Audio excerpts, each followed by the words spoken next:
I don't know what the hell you should do with your life. I can help you figure it out, maybe. We can talk about it, but you are the person who has to decide if the things that you're aiming for, get you out of bed in the morning. And then you got to specify the transformation processes and start practicing them.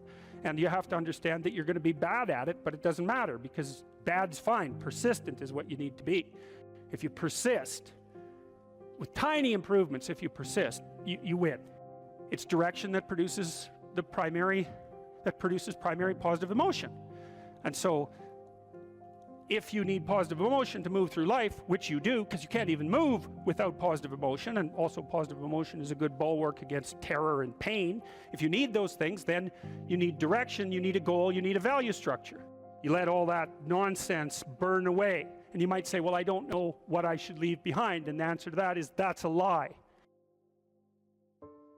All you have to do is ask yourself, you'll come up with a list instantly of 100 stupid things that you're doing that you know you could stop doing.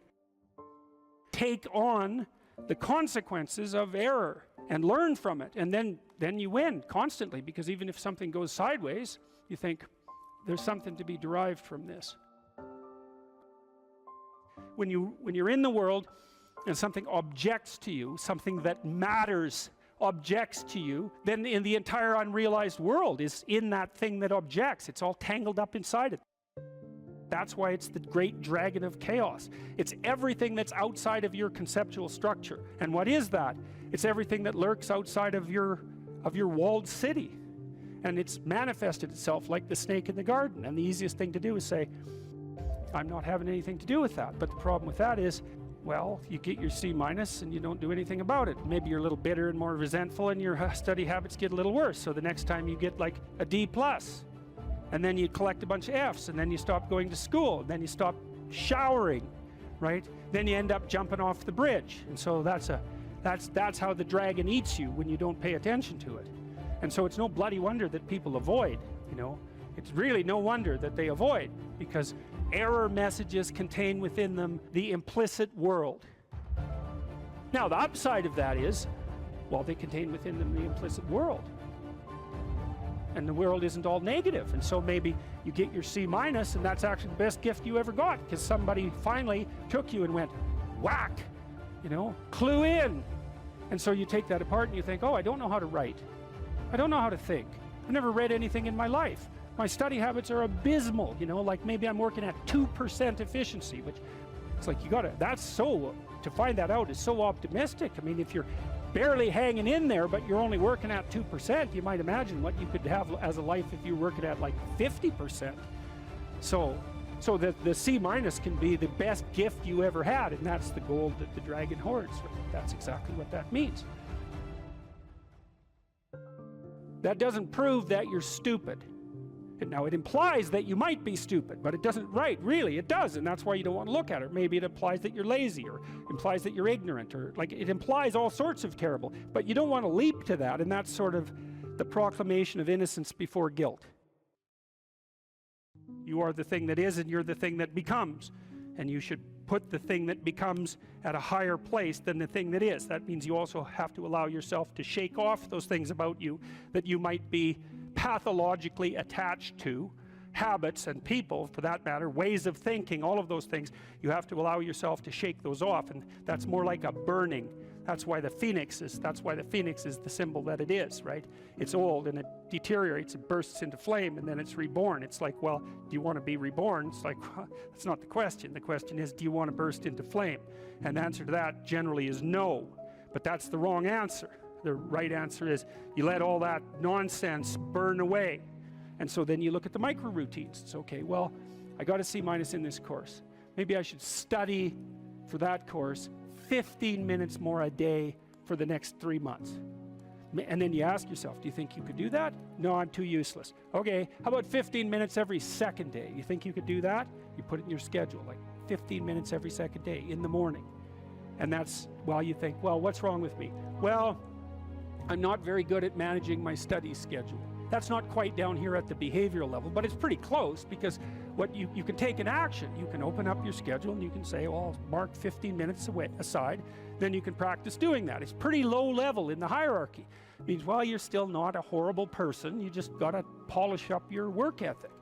It's like, shut the hell up most of the time, but now and then you don't shut up because it's time to say something. You don't want to make unnecessary enemies though. Well, you don't want to take yourself apart any more than is absolutely necessary. Develop some of the micro routines on the other side of the personality distribution. So if you're disagreeable as hell, maybe you could start learning how to do nice things for people. And that actually works, by the way. So if you take disagreeable people who are depressed and you get them doing nice things for other people, their depression tends to lift. But then by the same token, if you're agreeable, then you should practice doing some things for yourself and being more tough-minded in your negotiation. You know, you're extroverted. It's like, okay, man, learn to spend some time with yourself, right? You're low in openness. Well, try reading a book that's outside of your, you know, your sphere of interest now and then. If you're conscientious, well, you should probably learn how to relax occasionally, and so forth. So you can, I think partly what you're doing as you're developing your personality is not moving the mean much, the average, where, you know, where you're located, but you're extending the standard deviation so that you're a bigger bag of tricks than you were before. Life has got its rat's nest of miseries, and that's for sure. And maybe you could even make a categorical statement that life is mostly a rat's nest of misery. You know, and you could make a pretty powerful argument for that. But then there's a counter question, which is, well, what if you tried not to make it any more miserable than it had to be, right? Then what would it be like? I would suspect that most of that misery would go away, because it's the unnecessary misery that really brings you down. You know, it's like, well, if someone has cancer, it's like, that sucks. But it's not like you can say, if only we had done this differently, then that wouldn't have happened. But when someone's out like torturing you in a malevolent way, or maybe you're doing the same, you can always ask yourself, well, is this really necessary? Is this just like a useless add-on to the miseries of life? That's what disheartens people. And so even in your own life, if you aren't suffering from self-imposed misery, and you're only suffering from inescapable misery, maybe you could handle that, and even maybe without becoming irredeemably corrupt. So the goal would be, well, yeah, life is a rat's nest of miseries, and maybe it has no ultimate meaning. We could say that if we're feeling particularly pessimistic, but it still leaves one question open, which is, if you didn't do everything you could to make it worse, how good could you make it be? And the least answer is, well, it could be tragedy, but maybe not hell.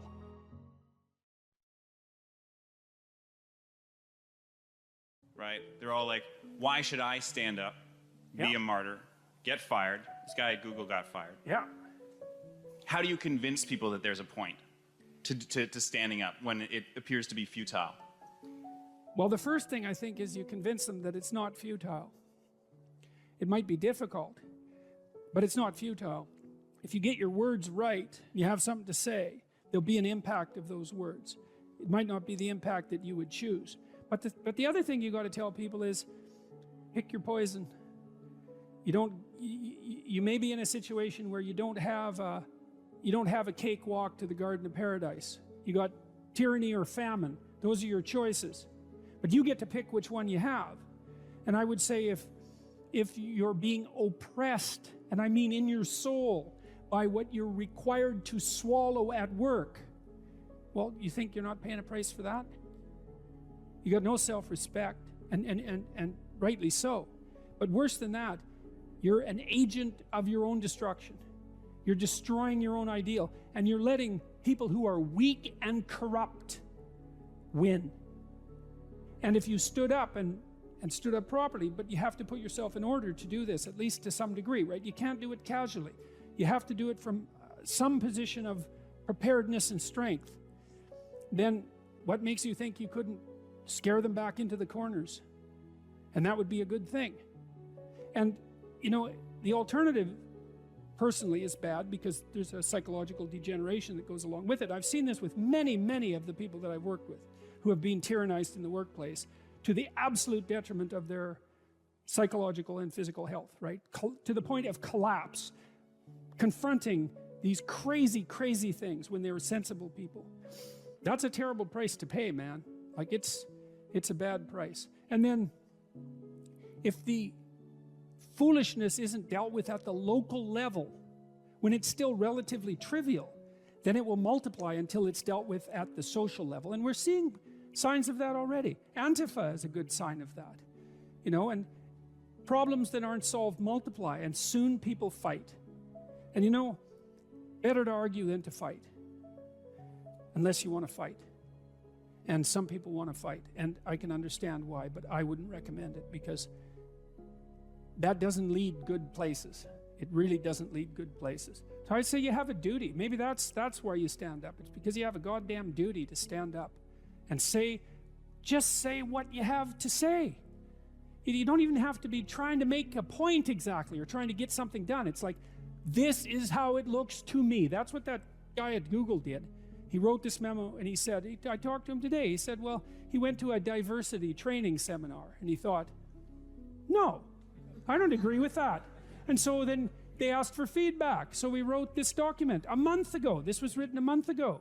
Got no real response to it. Well, it bounced around inside Google until a lot of people, got interested in it, and then it escaped into the outside world. But all he was doing was, he was told a bunch of things he didn't think were true. He wrote down a bunch of things he thought were probably true. He launched that out and said, well, I think these things are probably true. It's like, well, probably they're true. Well, so he paid a price for it, but maybe we'll see what sort of price he paid for it. Man, he's going to be a lot tougher in 2 years than he was 2 years ago. Like I reviewed this guy's document. I did that yesterday. And everything he said was validated by the scientific literature. So what has happened is that someone has been fired publicly by a major corporation for stating well-grounded scientific truths. Right. They're exactly the sorts of things that I say in my classes, for example. And the reason that I say them is because I read the literature. It's not because I'm personally happy about the facts. I think IQ research particularly is so dismal that you can't possibly read it without being seriously disheartened.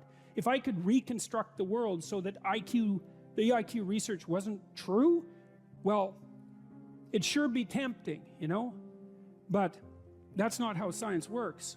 Science doesn't tell you what you want to hear. It just tells you the way it bloody well is. And he got pilloried for revealing a good fraction of current scientific knowledge about gender differences. Okay, that's not good. And as you said, that's a big company and it controls our communication.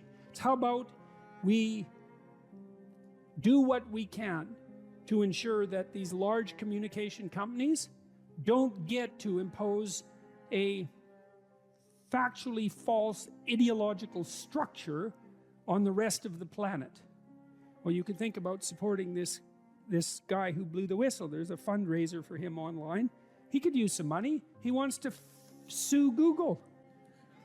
Yeah.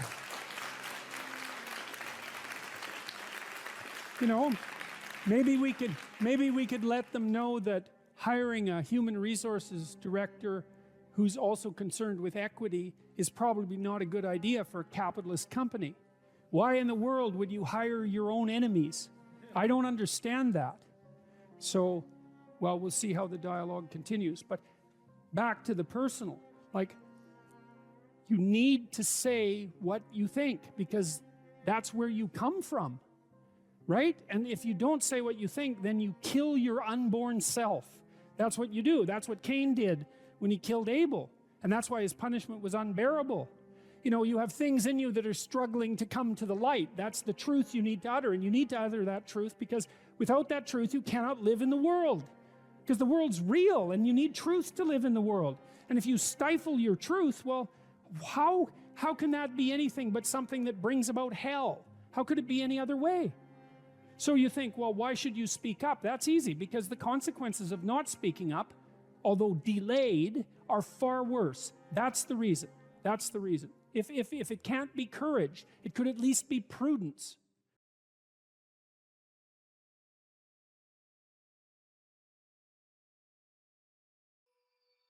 We should make a very clear distinction here that often when people are embittered and resentful and feel like they're victims, it's because really awful things have happened to them. Now, not always, but often. And so then the question is, well, if you're in a situation and something really awful is happened to you or has happened to you, then, well, why shouldn't you feel like a victim? And is there a better alternative? And part of what you were trying to lay out in this part of the book is what those better alternatives are. So part of looking for that hero is to find out from someone else's example. In your case, it was your mother, but these other sources that you described, of people who were in a sort of hell in an undeniable sense, but who chose in a very real way to make it as good as it could possibly be given the circumstances. And so they had to turn to sources of power, let's say, and strength and fortitude and resilience that weren't in some sense obviously associated with the catastrophe. I mean, in your mother's case, it's a pretty tragic situation. She's a young mother, she has young kids, now she has breast cancer, and she fights a losing battle over a period of 5 years. That's pretty bad. And then you have to ask yourself, given that that's obviously pretty bad, how is it even possible that someone could handle that with not only grace and courage, but the kind of grace and courage that leaves their children with an immovable sense of the ability to prevail in the face of the deepest adversity. I mean, that's really something. You said here, thousands have come before you and they did just fine. So quit your complaining. And it's not because you have nothing to complain about. That's not the case. It's that that's not the right approach. The fact is, and this is such an optimistic fact, as well as a judgment in some sense, the fact is that if someone else can do it, so can you. And that's something, right? If you're reading about the great heroes in history, people who are in these terrible situations, and you see someone rise to the occasion, and then you can say, well, that was a person who did that, and I'm a person, and so maybe I have that capacity too, even though I don't know how to approach it. And then some of the rest of your book, much of the rest of your book, I would say in some sense, is a guide to help people figure out how they could approach that. One of the things you point out first is, well, notice who you admire. And then maybe try consciously practicing becoming like that.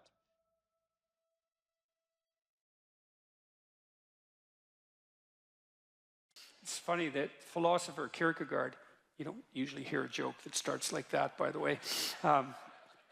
He wrote 150 years ago, and he was one of the first people who really wrote about anxiety. He was one of the first psychological philosophers. And he regarded himself as rather useless, all things considered.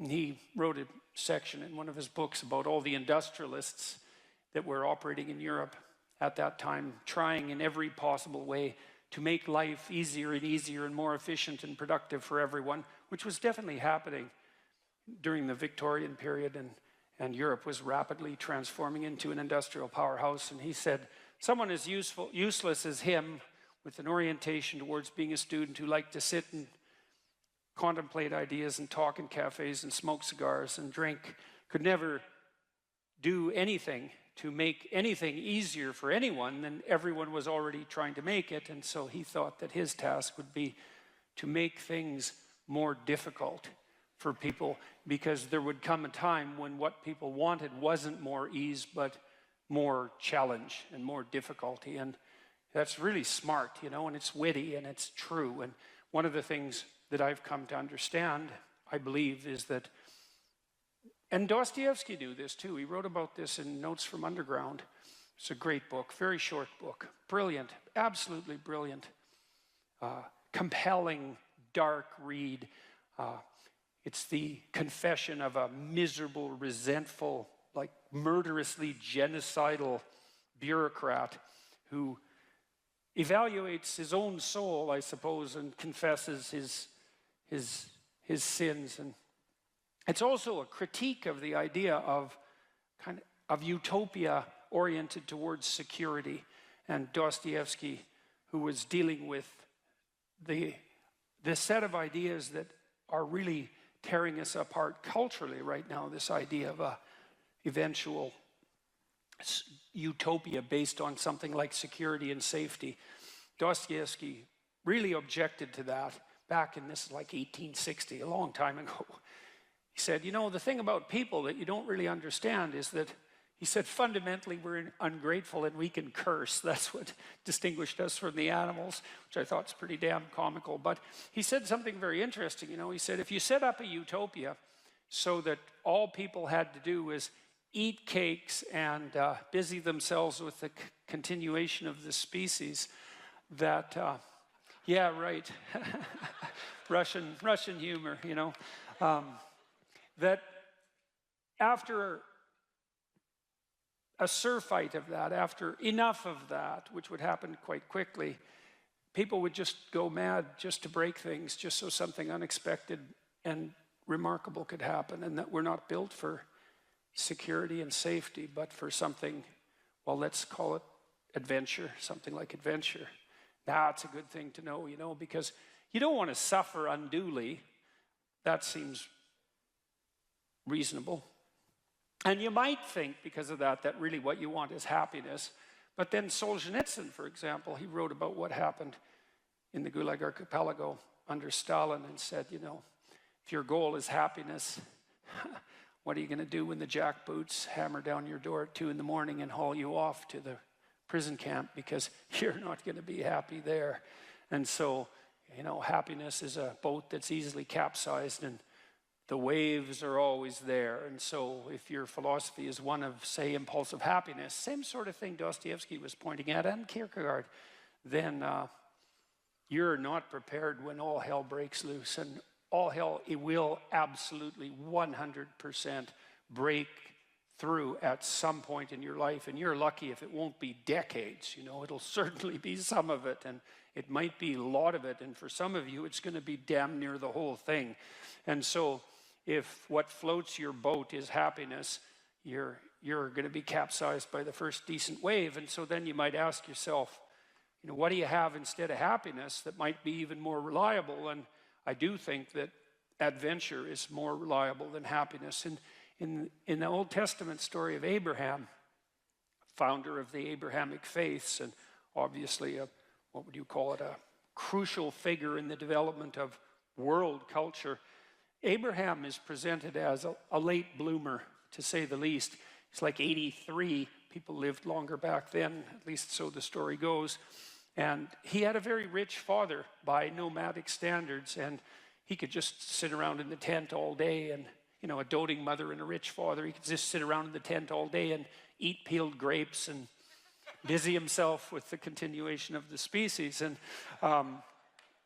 but, you know, God appears to him and says, get away, get out of your security, get out of your comfort, leave your family, leave your community, leave your nation, go out into the world. And it's very interesting.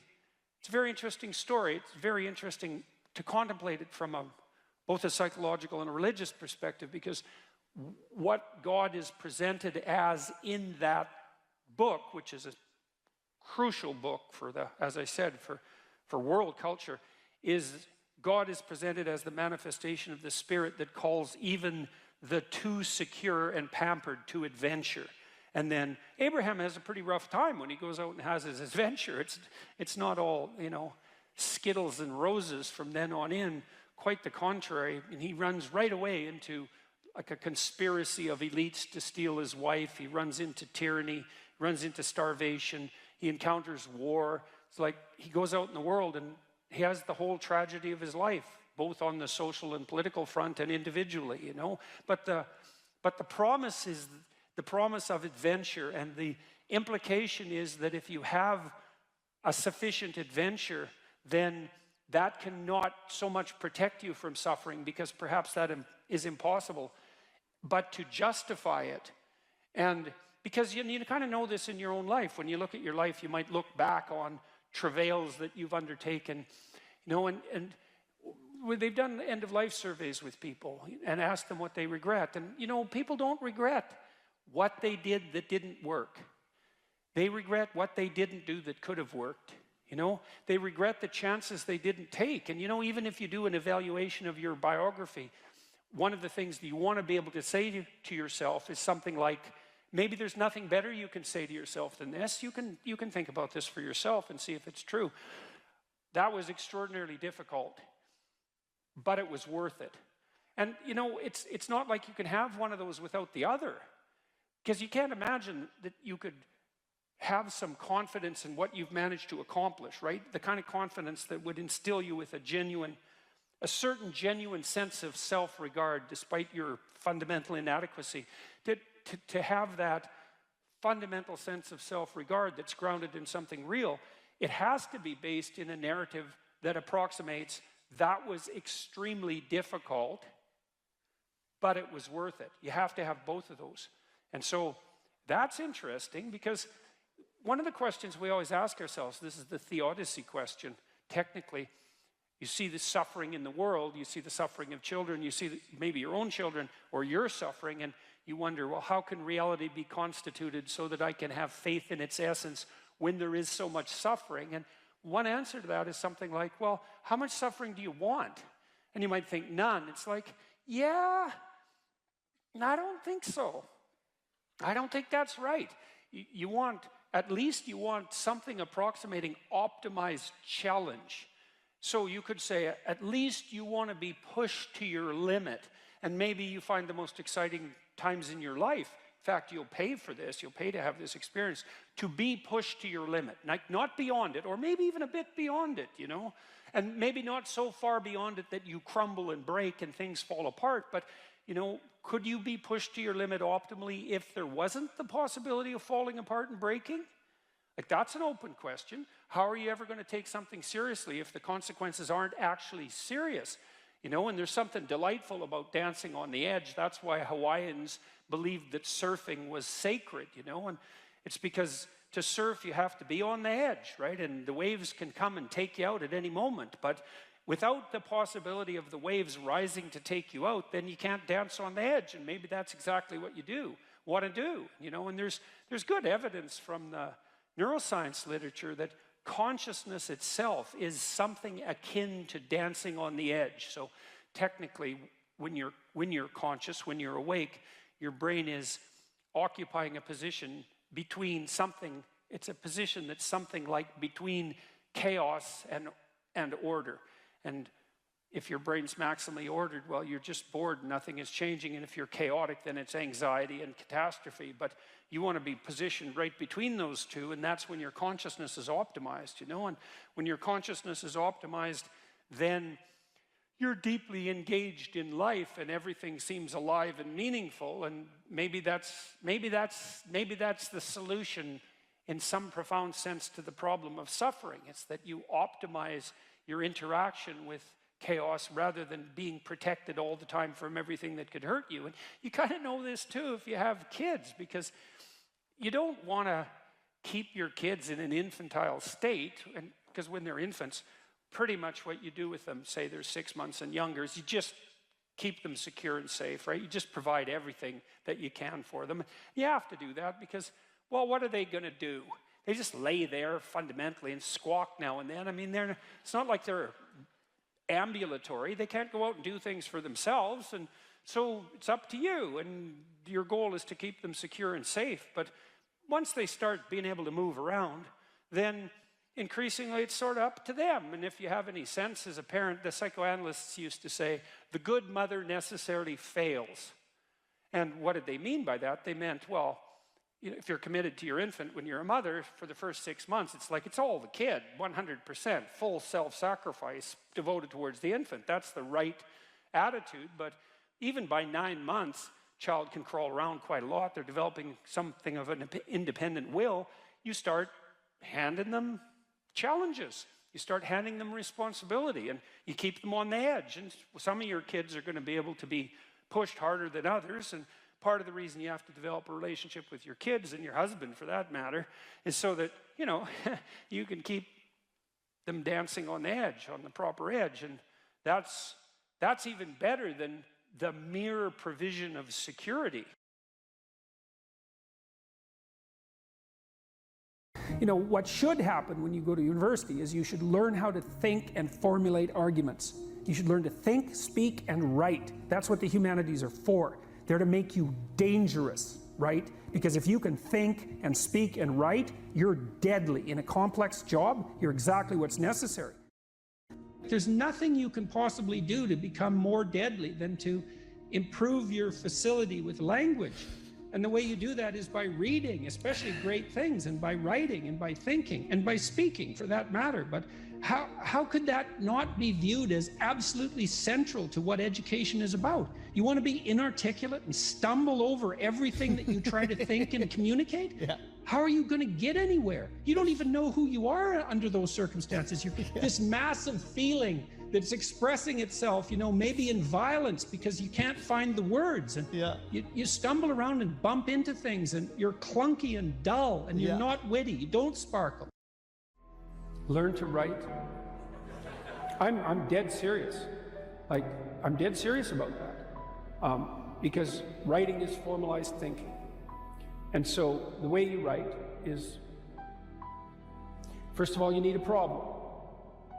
Because why write if you don't have a problem? So this is good advice if you're just writing an essay, by the way, for your classes. It's like, pick a bloody problem that you want to write about, because otherwise it's false right from the start. It's up to you to engage with the material until you find something that grips you, that you desire to investigate. Okay, so you need a problem. Well, the next thing you need to do is, well, you need to have something to say about the problem. Well, so, reading. Reading is really good for that. Read as much as you can, get your hands on that addresses the problem. Okay, so now you know a bunch of things, or at least provisionally know them. You at least have access to them. Well, now you start sorting through it. It's like, okay, well, maybe I need to summarize what I've learned, and then I need to iron out the contradictions between what I've learned, and I need to elegantly formulate that, and I need to get my word choice right, and my phrase choice right, and my sentence choice right, and I need to organize the sentences into proper paragraphs, and the paragraphs into proper sequence so that I have a coherent argument. And at the same time, what you're doing is you're integrating your own personality at the highest and most abstract level of organization, and you're sharpening your tools, and you're putting yourself straight because you're learning to think. You learn to do that by writing.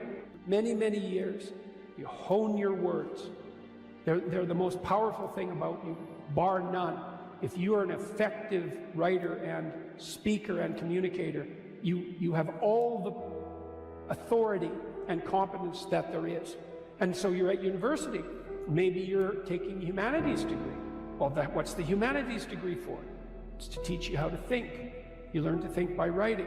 Now there's more to read, to speak, and all of that, but the best thing you can do is read and write every day, a couple of hours every day. Write about things you find important, and see if you can discover what you believe to be true. And that'll build you a foundation, and it's unbelievably practical. Like, if you look at people who are phenomenally successful across life, there's various reasons, but one of them is that they're unbelievably good at articulating what they're aiming at, and strategizing and negotiating and enticing people with a vision forward. It's like, get your words together, man. That makes you unstoppable. And that's the core of the humanities, that idea. Get your words together. Make yourself an articulate creature, and then you're deadly in the best possible way. So, and take that seriously. The best thing you can do is teach people to write, because there's no difference between that and thinking. And one of the things that just blows me away about universities is that no one ever tells students why they should write something. It's like, well, you have to do this assignment. Well, why are you writing? Well, you need the grade. It's like, no, you need to learn to think, because thinking makes you act effectively in the world. Thinking makes you win the battles you undertake, and those could be battles for good things. If you can think and speak and write, you are absolutely deadly. Nothing can get in your way. So that's why you learn to write. It's like, and I can't believe that people aren't just told that. It's like, it's the most powerful weapon you can possibly provide someone with. And I mean, I know lots of people who've been staggeringly successful, and watched them throughout my life. I mean, those people, you don't want to have an argument with them. They'll just slash you into pieces. And not in a malevolent way. It's like, if you're going to make your point and they're going to make their point, you better have your points organized, because otherwise you're going to look and be an absolute idiot. You are not going to get anywhere. So let's say you take the example of a SEAL who's got it all, but this literacy. What happens to him compared to someone who has all those skills? If he can't write well and he's in charge of 6 guys and one of those guys works hard or does something that deserves to be recognized, this is the responsibility of that leader to write that person an award. Okay, so he can't reward his good workers, his good soldiers. He can give him a pat on the back, but a pat on the back isn't going to get him promoted. An award is actually worth some points towards your promotion. And the people that are on that board that are giving that reward, they're never going to meet that leader, and they're definitely not going to meet that guy. There's no bias. It's based on this piece of paper that you hand in. You hand in this piece of paper, they read the piece of paper, and they say award approved or award not approved.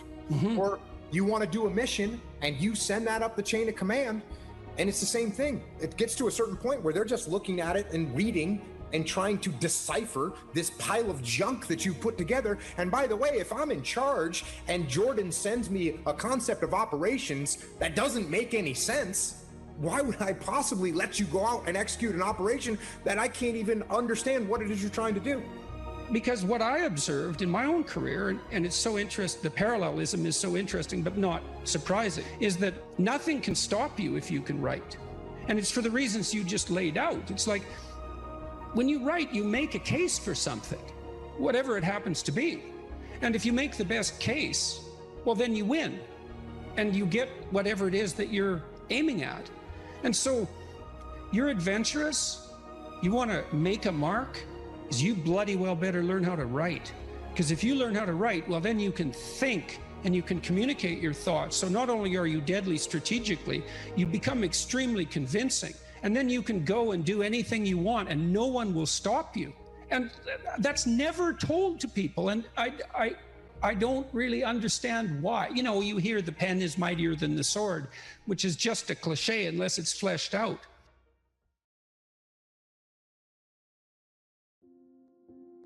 If you could have what you wanted in this moment, and I could deliver it, what would it be?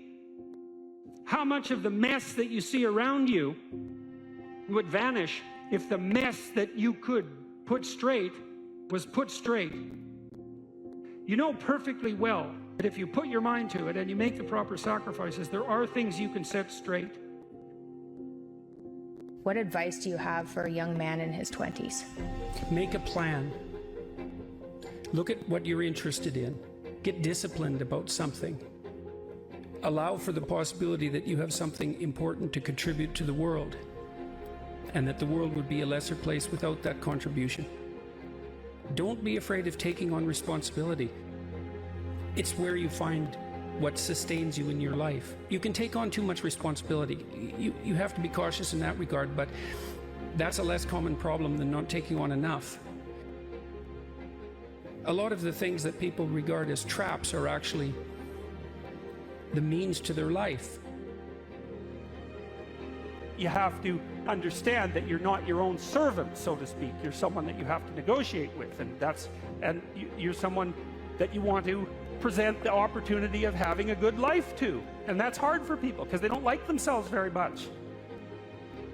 You have to believe that your action has some redemptive possibility, because why would you do it otherwise? And you might say, well, I kind of believe that. It's like, well, that's not good enough. You know, you kind of got to throw yourself all into it. And what's the cost anyways? It's not like you're going to get out of this alive. So you're pretty much all in, whether you want to be or not. And maybe if you were voluntarily all in, things would be a lot better than they are.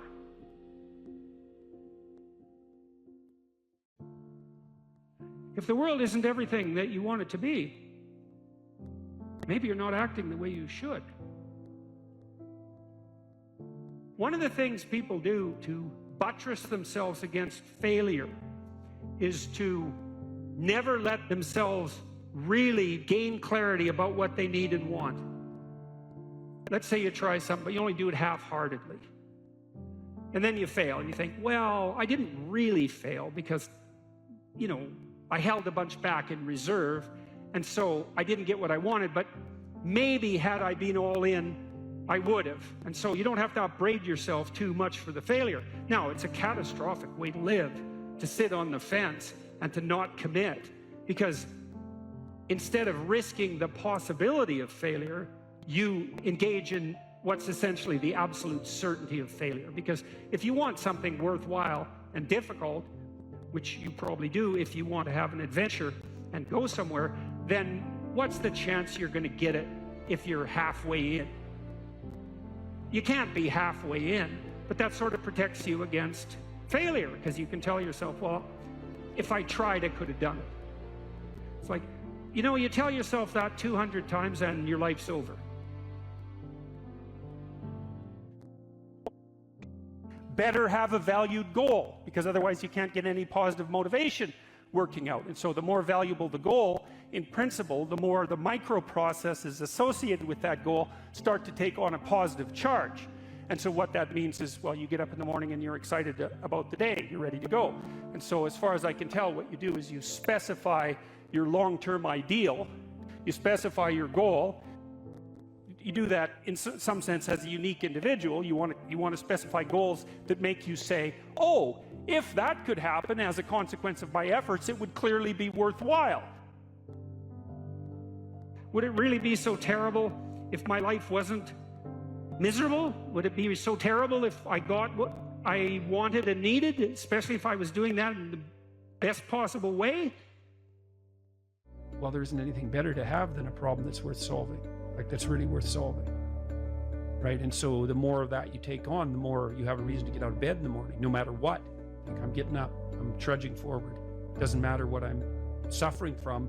I've got things that need to be done. They're necessary.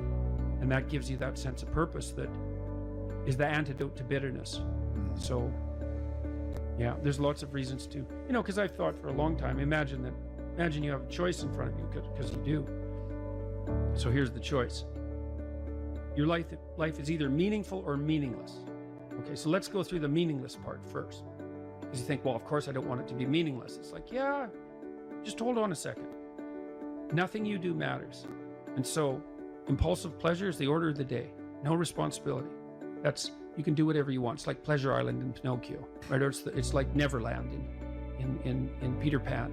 You're still a kid. You can play all the time. Yeah. Impulsive pleasure and no responsibility.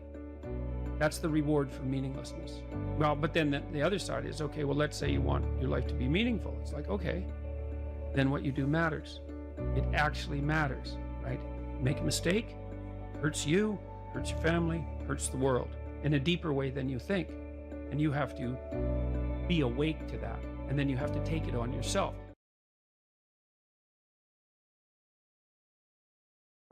I wouldn't consider myself either naive or particularly optimistic person. I don't think I'm either of those. But this isn't actually an idea. This is one of the only ideas that I've ever found that I really believe to be rock solid. I actually think that it's true. And it's very optimistic, because it says you can use your sense of meaning to calibrate your progress through life. But there's rules. You have to aim at the highest possible good that you can conceive. Now, and that's subject to update, because what the hell do you know? But you start by aiming at the star you can see rather than the dimmer one that you can't yet perceive. And then you decide that you're going to do that honestly, right? That's a big decision. So the first decision, I think, in some sense, is a decision of love. You're going to decide that being is worthwhile and that you're going to work for its betterment. And that's a decision that's based on love. And the second decision is based on truth. Having made that decision, you're going to play a straight game. Having made those two decisions, I think that you can allow your sense of meaning to calibrate your pathway. And then what's so interesting is that you hit a state that's as close to paradisal as you're going to hit right away, because being engaged like that, it's better to be engaged in the solution of a complex problem than not to have a problem at all. And that's no different than saying it's better for there to be being than non-being, because being is a problem. And so if you want to have no problems, then you have no being. And you could say, well, being is so miserable that maybe that's the route we should take. And fair enough, but maybe you can have your cake and eat it too. You can have the damn problem. It can be a problem worth solving, and you can be so engaged in solving the problem that it justifies the fact that the problem exists. And then you get to have you get to have the problem and the solution at the same time, and maybe that's better than not having the problem at all. And I believe that, because one of the things I have seen, and I've seen this being so interesting when I've been lecturing to people, especially more recently, and this has also manifested itself on YouTube. I'm talking to people a lot about responsibility, and it's young men in particular that seem to be responding to that. And I think that's partly because I think that young women, in some sense, have their responsibility map already laid out for them. It's also less voluntary in some sense for women, because they have more complicated problems to solve in the first part of their life, right? Because they have to get the family problem solved. But whatever. I've been talking in a very delineated manner about responsibility, which is a strange thing to sell to people, but responsibility is what gives your life meaning. And so then you might say, well, then take on ultimate responsibility. And what happens? You have an ultimately meaningful life. And then you might say, well, if your life is ultimately meaningful, doesn't matter if it's punctuated by tragedy or even predicated on tragedy. It's worth it. And I think that's true. And everything I've seen indicates to me that's true. Every time I get my clients to take on more responsibility, you know, and it isn't an injunction. You're a bad person, you should take on responsibility. It has nothing to do with that. You can define the damn responsibility. It isn't something that someone else should impose on you. It's not a matter of doing what you should do in some abstract manner. It's not that. It's the choice of what game you're going to play. And you know, you can play the game of the seeker, I would say, and if you play that game, then everyone wins. And it's the best game you can play. And so the answer, in some sense, to the tragedy of life, to the catastrophe of life, to the fall, is to adopt the responsibility of mortality that goes along with that, and to play that game maximally. And paradoxically, it's in the willingness to do that that the solution emerges. And I have done my best with every single thing I've talked to you guys about. I have done my best to do what Dostoevsky does in his novels, which is I make a proposition and then I spend months or years trying to figure out if I can take the bloody thing apart, if there's something wrong with it, because I want to find out. I want to hit it with a hammer and see if it breaks. And what I've been trying to do is to tell you all the things that I've gathered, let's say, or laid out or articulated or discovered over the last 30 years that I have not been able to break with the biggest hammer that I could take to them. And I guess that's the fundamental one, is that I believe that the idea that lurks in these images, derived from very different cultures, it's the same idea. Life is suffering. Right. Indisputable. What do you do about that? You voluntarily accept it and then strive to overcome the suffering that's a consequence of that. And you do that for you, and you do that in a way that makes it better for other people. And then that works. And one question might be, well, how well does it work? And the answer is, the only way that you can find out is by trying it. That's it. That's the existential element of it. The proof is to be derived by the incarnation of the attitude in your own life. No one can tell you how it will work for you. It's the thing that your destiny is to discover that. And you have to make the decisions to begin with. It's like, because you can't do this without commitment. You have to commit to it first. That's the act of faith that Kierkegaard was so insistent upon. You have to say, I'm going to act as if being is good. I'm going to act as if truth is the pathway to enlightenment. I'm going to act as if I should pursue the deepest meaning possible in my life. And there's reasons to do none of those. They're real reasons. So it's really a decision. But you can't find out what the consequence of the decision is unless you make the decision. I think the same thing happens when you get married, by the way. So that if you think you might leave, you're not married. And then you think, well, the marriage didn't succeed. It's like, well, maybe you were never married. Because the rule is, you don't get to leave. And there's a reason for that rule. Now, I'm not saying that there aren't situations where there should be exceptions made for that. That's not the point. The point is that there's some games you don't get to play unless you're all in. And the other thing that's so interesting about being alive is that you're all in. No matter what you do, you're all in. This is going to kill you. So I think you might as well play the most magnificent game you can while you're waiting. Because do you have anything better to do? Really? Why not pick the best thing possible that you could do? Why not do that? Maybe you could justify your wretched existence to yourself that way. I think you could. That's what it looks like. You know, people find such meaning in the responsibilities they adopt, it stops making them ask questions about what life is for. If you have a newborn child, for example, like unless you're really in a bad way, psychotically depressed, or maybe your personality really needs some retooling, you stop thinking about anything but ensuring that that baby is doing well. And if someone comes along and asks you an existential question about your commitment to that, the right response is, why are you asking me such stupid questions when this is manifesting itself right in front of your eyes? Like, how blind can you be? That isn't a time for questions about the meaning of life. The answer is right in front of you. And if you can't see it, it's not because life has no meaning, it's because you're blind. I mean, that's what the image of the Virgin Mother and the child is all about. It's like, what's the answer to the meaning of life? Here's an answer. It's like, well, I'm going to criticize that. Well, go right ahead. You know, it's like what you're like a what do you call that? A termite gnawing on a temple. There's no utility in that sort of criticism. It's blindness. And it's the same thing with regards to the path of the hero. It's like it glistens in front of you and you can criticize it. It's like, fine. Put the cart before the horse and see how far you get.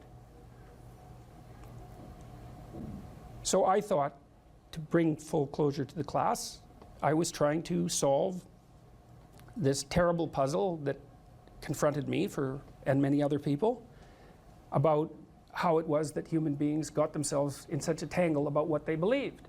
Such a tangle that we were pointing the ultimate weapons of destruction at one another, which, by the way, we are still doing. And I thought, okay, well, I understand that. We need our belief systems. They orient us. And that means there will be conflict between belief systems, and that can be a catastrophe. And that's being played out everywhere, again, in very many ways. What's the solution to that? Well, one possibility is there's no solution. It's just mayhem all the way around. Could be the case. But it seemed to me, as I delved into it, that the proper solution to that was to live properly as an individual. Because you're more powerful than you think. Way more powerful than you think. I mean, God only knows what you are in the final analysis. You're blind to your own weaknesses, but you're also blind to your own strengths. And so then I think, well, if you got your act together, it'd be better for you, and instantly it would be better for your family, assuming they wanted you to get your act together, and not everyone does, and then it would be better for the community. It's like, how far could you take that? If you stopped wasting time, and if you stopped lying, and if you oriented yourself to the highest possible good that you could conceive of, and you committed to that, how much good could you do? Well, I would say, why don't you find out? So that's what I think you should do. You should find out. You don't have anything better to do. And there's nothing in it, as far as I've been able to tell, there's nothing in it but good.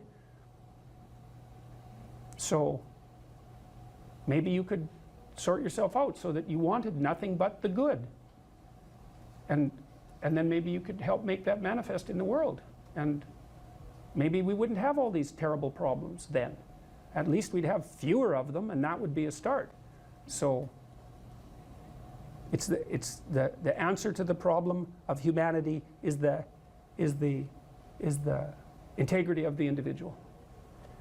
That's the answer. So, and states that are predicated on that realization are healthy. So, and states that aren't are doomed to stagnation and catastrophic collapse. And personalities that are predicated on self-tyranny and the tyranny of others are doomed to collapse. So, and then you think, well, what's the barrier? And the barrier is, are you willing to accept the responsibility? And part of the answer to that is, reduce the damn responsibility until it's tolerable. You don't have to fix everything at once. You could just start by fixing the things that you could fix. Or you could even do it more You could do it with even less self-sacrifice. You could start by fixing only the things that you want to fix. God, you can get a massive way that way. So do it. See what happens. That's what you should have been taught in university right from the beginning. It's like, aim at the highest good. Tool yourself into something that can attain it. And go out there and manifest it in the world. And everything that comes your way will be a blessing. And so all you have to do is give up your resentment and your hatred. I know that's a hard thing to give up because you have plenty of reason for it. That's probably a good place to stop. So it was a pleasure.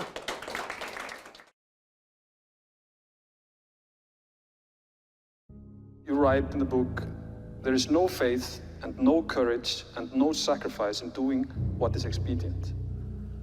What do you say to those viewers that don't pursue their dreams and are locked in their careers because they are too afraid to take risks and pursue something meaningful? Well, the first thing I would say is, well, you should be afraid of taking risks and pursuing something meaningful.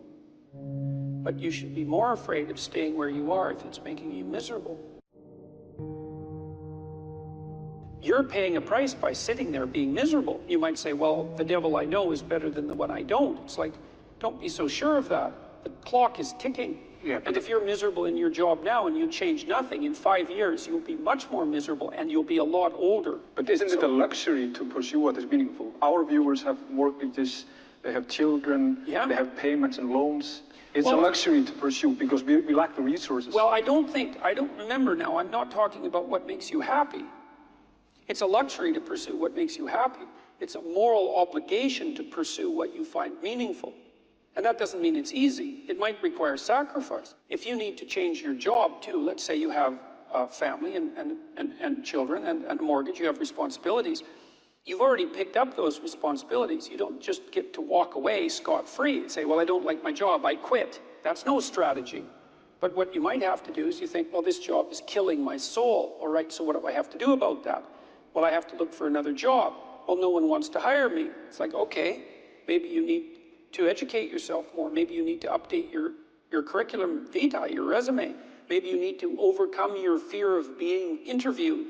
Maybe you need to sharpen your social skills. Like, you have to think about these things strategically. If you're going to switch careers, you have to do it like an intelligent, responsible person. That might take you a couple of years of effort to do properly.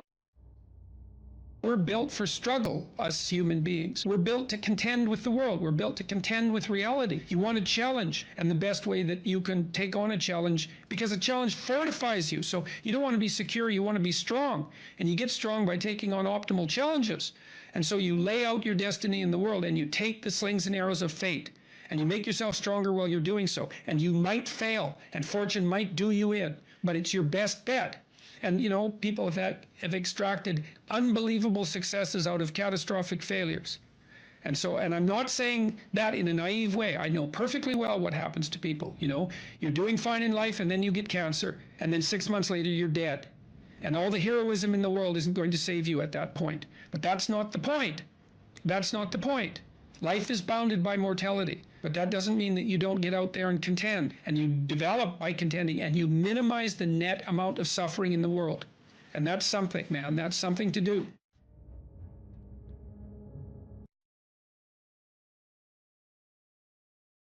You don't know what's possible. And you're not as much as you could be. And so God only knows what you could do and have and give if you sacrificed everything to it. And that's the reason Abraham is constantly making sacrifices. And it's archaic, right? He's burning up like baby lambs, but like, well, they're alive, you know, that's something. And they're valuable, and that's something. You have to admit, even if you think about it as a modern person, that the act of sacrificing something might have some dramatic compulsion to it, you know, to go out into a flock and to take something that's newborn and to cut its throat and to bleed it and to burn it. Might be a way of indicating to yourself that you're actually serious about something. And it isn't so obvious that we have rituals of seriousness like that now. And so it's not so obvious that we're actually serious about anything. And so maybe that's not such a good thing. And so maybe we shouldn't be thinking that these people were so archaic and primitive and superstitious. It's possible that they knew something that we don't. And certainly in the Abrahamic stories, one of the things that maintains Abraham's covenant with God is his continual willingness to sacrifice. And it's so, that sacrificial issue is so important, because you are not committed to something unless you're willing to sacrifice for it. Commitment and sacrifice are the same thing. And I think it borders on miraculous that those concepts are embedded into this narrative at the level of dramatic action, you know, instead of abstract explanation. People are acting this out. And the fundamental conception is so profound that it's really quite awe-inspiring. It's breathtaking, really, when you understand what message is trying to be conveyed. You have to make sacrifices, and what do you have to sacrifice? You have to sacrifice that which is most valuable to you currently, that's stopping you. And God only knows what that is. It's certainly the worst of you. It's certainly that. And God only knows to what degree you're in love with the worst of you. So you move from the unbearable present to the ideal future, and you can't help that. You have to live in a structure like that. That's your house. That's another way of thinking about it. And if you want to get your house in order, and if you want it to be a place that you can live properly, then you have to plan the future that is perfect. And then I think, well, what does that mean? And it means it's good for you. Right? And one of the things that I do all the time with my clinical and consulting clients is try to figure out what would be good for them. But we do more than that. We try to think, okay, well, how can we set this up so it's really good for you, and that all the side consequences of that are things that are good for other people. And so, because people are often also timid about trying to get something that's good for themselves because they feel that it's selfish or that they don't deserve it. So we set it up so that, well, look, we're going to set it up so that it's plainly obvious that this will not harm the structure of the universe. For you to have what you need and to do it in a way that's of benefit to other people, there's no downside to that.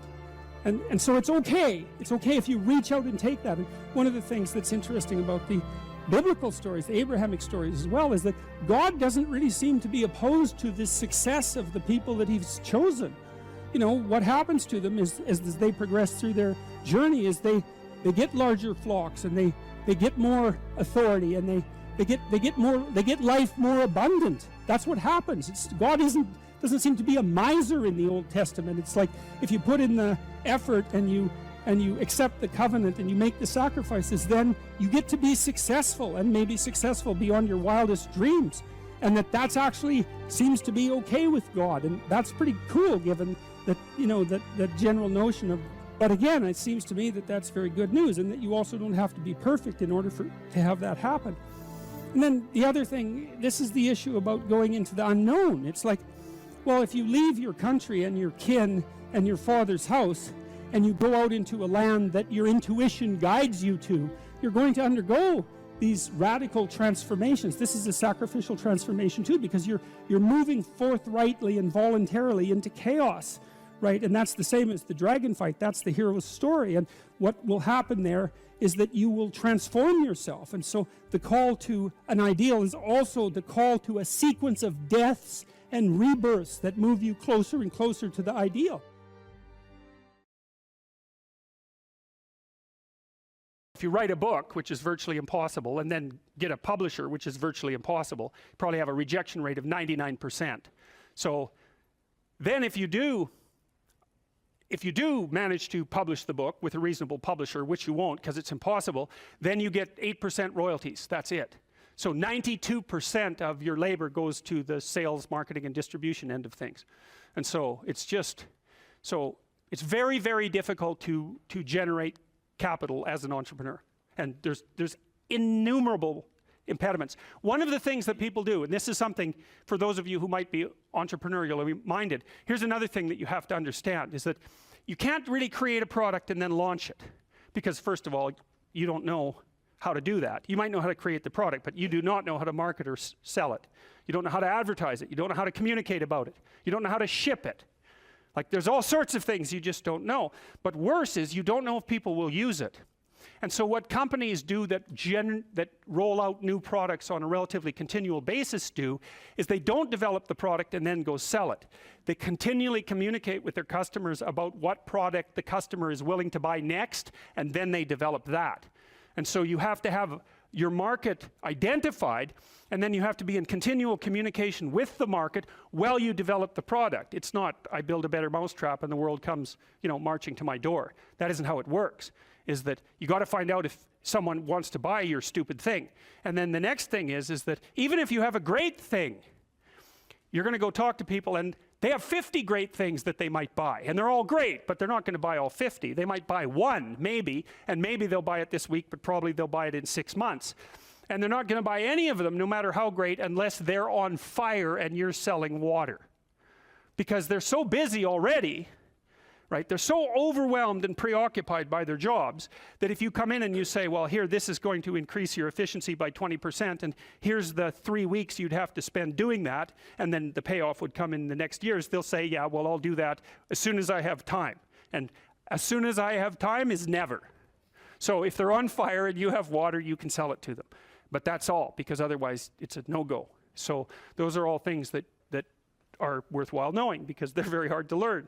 And so, and very comically, I mean, if you would have told me when I first started developing these tests that one of the reasons corporations wouldn't buy them was because they worked, that I would have just thought, really? I mean, come on, really? That's really the reason? It's like, yeah, that's the reason.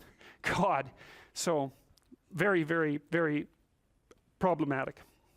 And then they already have their processes in place and they're entrenched. And then the next problem is, you know, you haven't got any customers. I think I told you that before. You don't have any customers and you show them the statistics, but they can't understand the statistics. And they also have 200 other people selling them things, and 50 of them are crooks. So they're just lying about what they're doing, and they can't tell the difference between the liars and the people who are telling the truth. And so they can't understand the statistics for themselves, and they can't verify them anyways. So what they ask you is, who else is using it? And if the answer is, well, everybody, then you don't even have to do the sale because you're already rich. And if the answer is nobody, then they're going to say, well, why is nobody using this? You say, well, it's the hottest thing that's come along. And they think, well, I'm not going to be the sucker who gets painted, you know, red and fired because this failed. That they do not think this might make me succeed. People do not care about whether or not they succeed. They care about whether or not they fail. And so that's another thing, is that if you're marketing something and you can say this will stop you from being identified as a failure, then people might be happy about that. But if you say this will really help you succeed, it's like, yeah, no, I don't want to succeed. I just don't want to fail. I don't want to succeed. I just want to be invisible and be left alone. And if you're looking for people's fundamental motivation, that's it. It's they want to be invisible and they want to be left alone. I tell you the zebra story? Any of you know that story? Okay, I'll tell you this zebra story.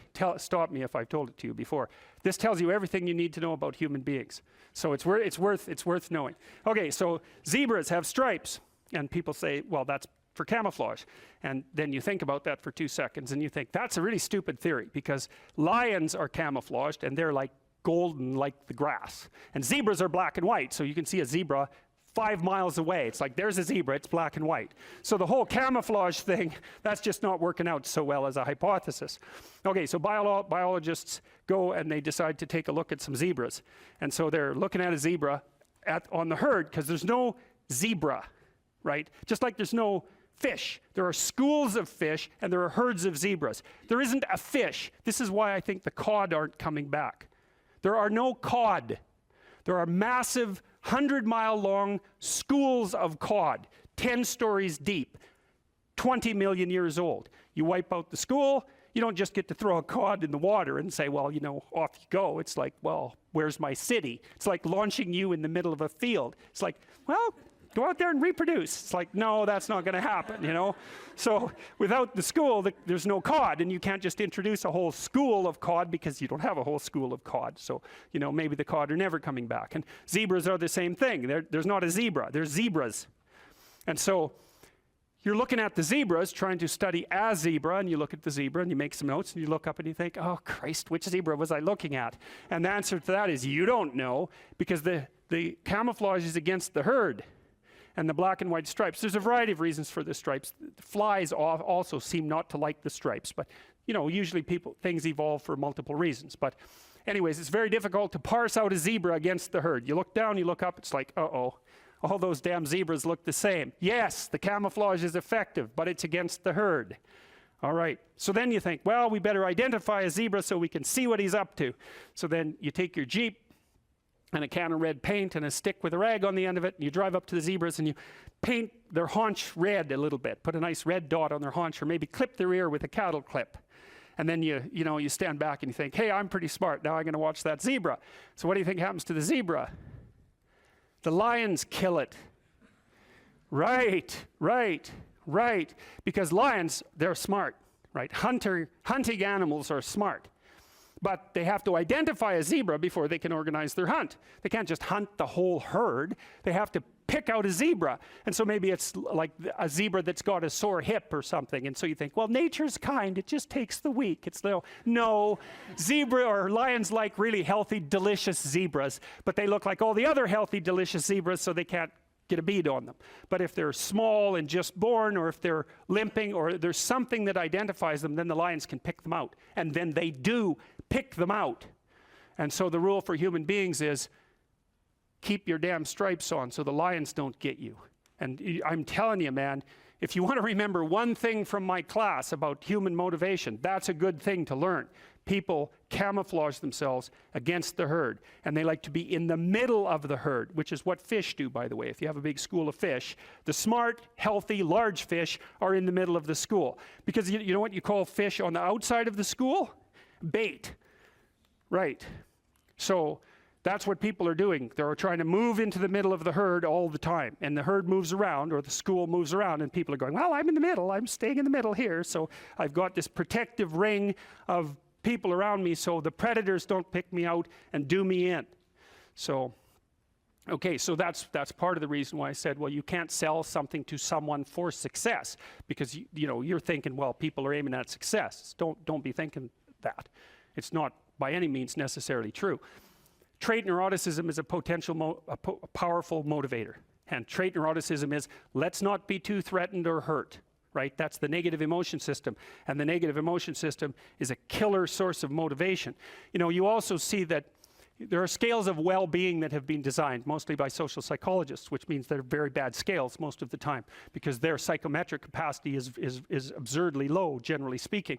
So what you find with scales of well-being, sometimes they're talked about as scales of happiness even, is that people aren't after happiness, they're after not hurting. It's not, so they don't want to be extroverted and enthusiastic, right? And bubbly and full of smiles and laughter. That isn't what they mean by I want to be happy. What they mean is I don't want to be anxious or in pain. And so well-being scales tend to be something like emotional stability plus extroversion. But the big loading is on emotional stability, the reverse of neuroticism. You want to avoid suffering. You don't want to be happy. You want to avoid suffering. And one way to avoid suffering is not to let the lions gnaw on you. And one way of doing that is to stay in the middle of the damn herd. And so, like, I'm not being a smart aleck about this. I understand why people do that. There's real danger to being visible. There's real danger in being visible. Now, you might be successful if you're visible, but you also might be dead. This is the Peter Pan story, roughly speaking. Peter Pan is this magical boy. Pan is the god of everything, roughly speaking, right? And so it's not an accident that he has the name Pan. And he's the boy that won't grow up. And he's magical. Well, that's because children are magical. They can be anything. They're nothing but potential. And Peter Pan doesn't want to give that up. Why? Well, he's got some adults around him, but the main adult is Captain Hook. Well, who the hell wants to grow up to be Captain Hook? First of all, you've got a hook. Second, you're a tyrant. And third, you're chased by the dragon of chaos with a clock in its stomach, right? The crocodile. It's already got a piece of you. Well, that's what happens when you get older. Time has already got a piece of you. And eventually, it's got a taste for you. And eventually, it's going to eat you. And so Hook is so traumatized by that he can't help but be a tyrant. And then Peter Pan looks at traumatized Hook and says, well, no, I'm not sacrificing my childhood for that. So that's fine, except he ends up king of the Lost Boys. In Neverland, well, Neverland doesn't exist, and who the hell wants to be king of the Lost Boys? And he also sacrifices the possibility that he'll have a real relationship with a woman, because that's Wendy, right? And she's kind of conservative, middle class, London-dwelling girl. She wants to grow up and have kids and have a life. She accepts her mortality. She accepts her maturity. Peter Pan has to content himself with Tinkerbell. She doesn't even exist. She's like the fairy of porn. She doesn't exist. She's the substitute for the real thing. But the dichotomy that you're talking about is very tricky, because there's a sacrificial element in maturation, right? You have to sacrifice the pluripotentiality of childhood for the actuality of a frame. And the question is, well, why would you do that? Well, one reason is it happens to you whether you do it or not. You can either choose your damn limitation, or you can let it take you unaware when you're 30, or even worse, when you're 40. And then that is not a happy day. I see people like this, and I think it's more and more common in our culture, because people can put off maturity without suffering an immediate penalty. But all that happens is the penalty accrues, and then when it finally hits, it just wallops you. Because when you're 25, you could be an idiot. It's no problem. Even when you're out in a job search, it's like, well, you don't have any experience and you're kind of clueless. It's, yeah, you're young. You know, it's no problem. That's what young people are like, but they're full of potential. Okay, well, now you're the same person at 30. It's like people aren't so thrilled about you at that point. It's like, what the hell have you been doing for the last 10 years? Well, I'm just as clueless as I was when I was 22. Yeah, but you're not 22. You're an old infant, right? And that's an ugly thing, an old infant. So, part of the reason you choose your damn sacrifice, because the sacrifice is inevitable, but at least you get to choose it. And then there's something that's even more complex than that in some sense, is that the problem with being a child is that all you are is potential, and it's really low resolution. You could be anything, but you're not anything. So then you go and you adopt an apprenticeship, roughly speaking, and then at least you become something. And when you're something, that makes the world open up to you again. You know, like if you're a really good plumber, then you end up being far more than a plumber. Like you end up being a good employer. You know, if you're a really good plumber, well, then you have some employees, you run a business, you train some other people, you enlarge their lives, you're kind of a pillar of the community, you have your family. Once you pass through that narrow training period, which narrows you and constricts you and develops you at the same time, then you can come out the other end with a bunch of new possibility at hand.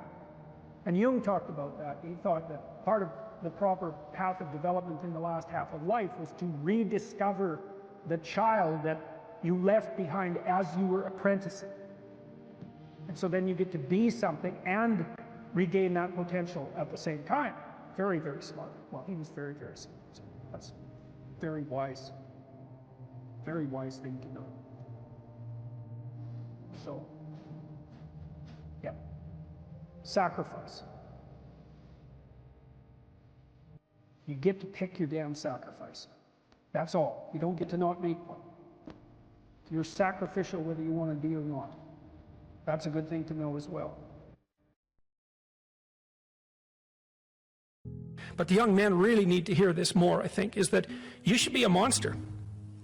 You know, because everyone says, well, you should be harmless, virtuous. You shouldn't do anyone any harm. You should sheath your competitive instinct. You shouldn't try to win. You know, you don't want to be too aggressive. You don't want to be too assertive. You want to take a back seat and all of that. It's like, no. Wrong. You should be a monster, an absolute monster, and then you should learn how to control it. If you're harmless, you're not virtuous. You're just harmless. You're like a rabbit. A rabbit isn't virtuous. It just can't do anything except get eaten. It's not virtuous. If you're a monster and you don't act monstrously, then you're virtuous. But you also have to be a monster. Well, you see this all the time. Harry Potter's like that too. It's like he's flawed, he's hurt, he's got evil in him. He can talk to snakes, man. He breaks rules all the time. All the time. He's not obedient at all. But, you know, he has a good reason for breaking the rules. And if he couldn't break the rules, him and his little clique of rule-breaking, you know, troublemakers, if they didn't break the rules, they wouldn't attain the highest goal. So it's very peculiar, but it's a very, very, very, very common mythological notion. You know, the hero has to be a monster. but a controlled monster. Batman is like that, you know? I mean, it's everywhere. It's the story you always hear. Someone who is incapable of cruelty is a higher moral being than someone who is capable of cruelty. And I would say, and this follows Jung as well, that that's incorrect, and it's dangerously incorrect, because if you are not capable of cruelty, you are absolutely a victim to anyone who is. And so part of the reason that people go watch anti-heroes and villains is because there's a part of them crying out for the incorporation of the monster within them, which is what gives them strength of character and self-respect, because it's impossible to respect yourself until you grow teeth. And if you grow teeth, then you realize that you're somewhat dangerous, or maybe somewhat seriously dangerous, and then you might be more willing to demand that you treat yourself with respect and other people do the same thing. And so that doesn't mean that being cruel is better than not being cruel. What it means is that being able to be cruel and then not being cruel is better than not being able to be cruel. Because in the first case, you're nothing but weak and naive. And in the second case, you're dangerous, but you have it under control. And you know, a lot of martial arts concentrate on exactly that as part of their philosophy of training. It's like, we're not training you to fight. We're training you to be peaceful and awake and avoid fights. But if you happen to have to get in one, and I guess the philosophy also is that if you're competent at fighting, that actually decreases the probability that you're going to have to fight, because when someone pushes you, you'll be able to respond with confidence, and with any luck, and this is certainly the case with bullies, with any luck, a reasonable show of confidence, which is very much equivalent to a show of dominance, is going to be enough to make the bully back off. And so the strength that you develop in your monstrousness is actually the best guarantee of peace. And that's partly why Jung believed that it was necessary for people to integrate their shadow. And he said that was a terrible thing for people to attempt, because the human shadow, which is all those things about yourself that you don't want to realize, reaches all the way to hell. And what he meant by that was, it's through an analysis of your own shadow that you can come to understand why other people are capable, and you as well, of the sorts of terrible atrocities that characterized, let's say, the 20th century. And without that understanding, there's no possibility of bringing it under control. When you study Nazi Germany, for example, or you study the Soviet Union, particularly under Stalin, and you're asking yourself, well, what are these perpetrators like? Forget about the victims, let's talk about the perpetrators. The answer is, they're just like you. And if you don't know that, that just means that you don't know anything about people, including yourself. And then it also means that you have to discover why they're just like you. And believe me, that's no picnic. So that's enough to traumatize people, and that's partly why they don't do it. And it's also partly why the path to enlightenment and wisdom is seldom trod upon, because if it was all a matter of following your bliss and doing what made you happy, then everyone in the world would be a paragon of wisdom. But it's not that at all. It's a matter of facing the thing you least want to face. If you're going to be a fighter, you have to want to win. And you have to want to hurt people. I mean, not for the sake of hurting them. That's what makes you different than an evil person. But you have to have that capacity. You have to develop that.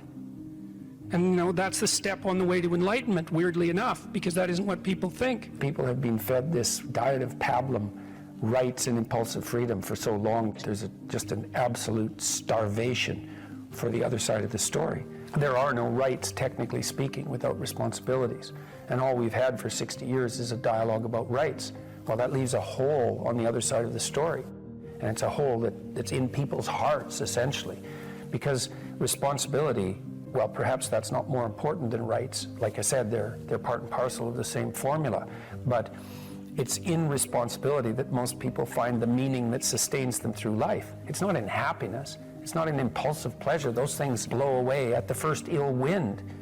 But to adopt the responsibility for your own well-being, and to try to put your family together, and to try to serve your community, and to try to seek for eternal truths and to live them, that's the sort of thing that can ground you in your life enough so that you can withstand the difficulty of life. And when you tell people that, especially when you include yourself in the audience, let's say, and you're not finger waving from above, then everyone knows that it's true. There's been this attempt to identify masculine competence and power, let's say, but mostly competence with tyranny, and that's very, very hard on young men. It's also hard on young women, for that matter, but it's very helpful for people to hear that they should make themselves competent and dangerous and take their proper place in the world, because it's the alternative to being weak. And weak is not good. The people who shoot up the high schools, they're weak. They're weak. And life is a very difficult process, and you're not prepared for it unless you have the capacity to be dangerous. That doesn't mean that you should be cruel. It doesn't mean any of that. There's a statement in the New Testament, the meek shall inherit the earth. But the meek isn't well translated. It means something more like, those who have swords and know how to use them but keep them sheathed will inherit the world. That's a way better way of thinking about it. You have to be powerful and formidable and then peaceful, in that order, right? And that's not the same as being naive and weak and harmless, which is what young men are being encouraged to be. It's like, that's a very bad idea. It's a very bad idea, because naive, weak, and harmless means that you can't withstand the tragedies of life. You can't bear any responsibility. You'll end up bitter. And when you get bitter, then you get dangerous. You don't treat adult men as if they're infants. You most want to find will be found where you least want to look. There's this old story that's from King Arthur, and King Arthur has these knights, right? They all sit around a round table, which means they're roughly equal. That's what the round table means. And they're off to find the Holy Grail, and the Holy Grail is the most valuable object. That's what it means. So they're off to find the most valuable thing, but they don't know what it is, and they don't know where it is. But they know that there's a most valuable thing, so in some sense it's akin to them orienting themselves by the star. And they don't know where to look, and so what they decide is, they have the castle, and it's the middle of a forest, and so each knight decides to start looking for the Holy Grail by entering the forest at the point that looks darkest to him. And so what's the idea there?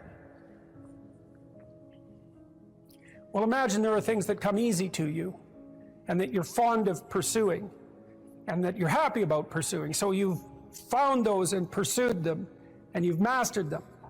So you know all that, but then there's another place that you don't want to go.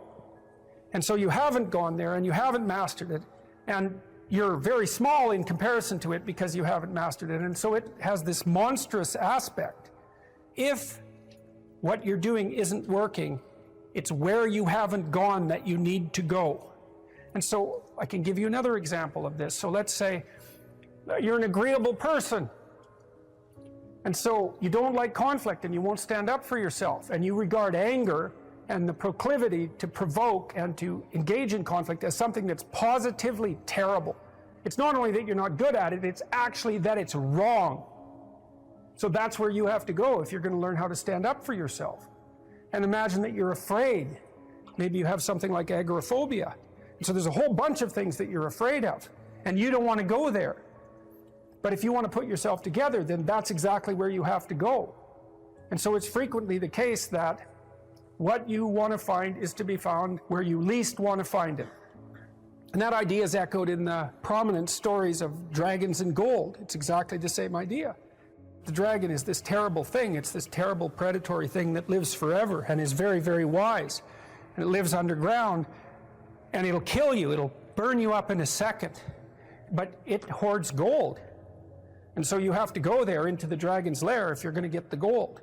And that's a representation of people's paradoxical relationship with reality. It's like you have to go out there and confront it in order to incorporate what it has to offer to you.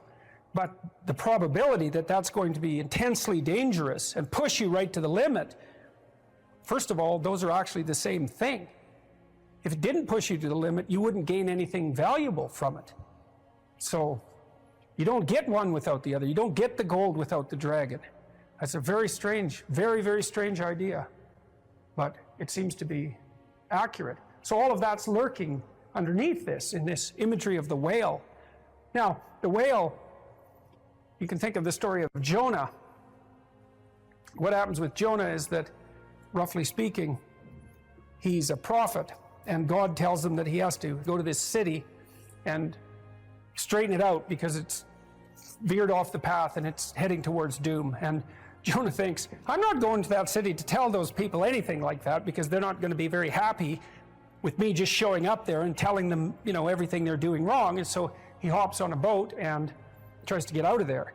And then God conjures up this huge storm and the boat is about to be swamped. And Jonah admits that it's actually his fault because God's upset with him because he got this direct command to go straighten out the city and he ran off. And so they're not happy about this, but they throw Jonah overboard and the sea's calm. And great fish comes up, a whale, and swallows him. And then he's down in the fish for 3 days and it throws him up on the dry land. And then he's learned his lesson by that time and he goes off to pursue his proper destiny. So that's echoed in this story as well. That if you don't follow the pathway that you're supposed to follow, the seas will become stormy for you and something will come up and pull you down and you'll be in a terrible place for some length of time till you learn your lesson. And if you're lucky, you'll get spit back up on shore and then you can go do what you should do. Well, I mean, that's not a lesson that anybody needs to have interpreted. I think everybody understands that. Part of spiritual development is to recognize the satanic tendencies that characterize you and to fully wrestle with them and to integrate them. That's the thing. It's not so much to cast them away, it's to transmute them.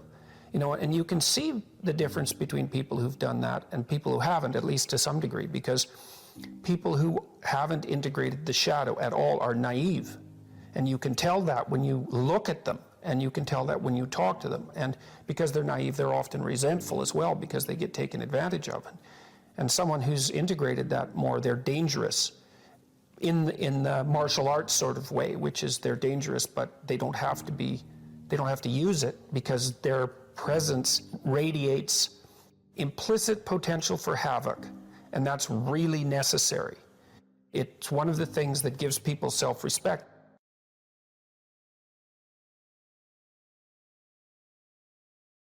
So imagine you have a goal in mind. You want to get to work in the morning. I used to ask my students a question like this, is like, what? Maybe they're going to write an essay. Why are you writing the essay? Why are you in class? Well, I'm in class because I need this class because it's part of my major. Well, why did you pick a major like that? Well, I'm interested in psychology. Well, why did you come to get a degree? Well, I think I need a degree to get a job. Well, why do you need a job? Well, I need a job to keep body and soul together and maybe to be productive and maybe to, you know, establish a name for myself. And why do you want to do that? Well, because, you know, it's part and parcel of living properly. And why do you want to live properly? And well then, and how would you live if you lived properly? And at that point, people are usually unable to answer, you know, because you can just push people with questions about why until they run out of explanations. But the point is that you're always doing whatever you're doing because what you're doing is nested in a sequence of goal-directed actions. And those can be more or less sophisticated. If you're not very sophisticated at all, the nesting might be like 2 structures deep. You know, maybe you're, I don't know, you're bored and you want to go get drunk, you know, and why? Well, because you don't want to be bored. And if someone pushes you a little farther than that, you hit them. And, you know, you don't want to delve into it. But if you're sophisticated, you have a pretty good hierarchy of answers. So you might say, well, why do you want to be a productive and generous citizen? And like I said, people usually bottom out there, but you could say, well, that's part of reciprocal altruism, and if I'm productive and generous, then that'll encourage other people to be productive and generous, and if we're all productive and generous together, then there'll be more for everyone, and we'll all get along better, and we'll get along for a longer period of time, and that'll make us all more stable, and that'll make our societies better.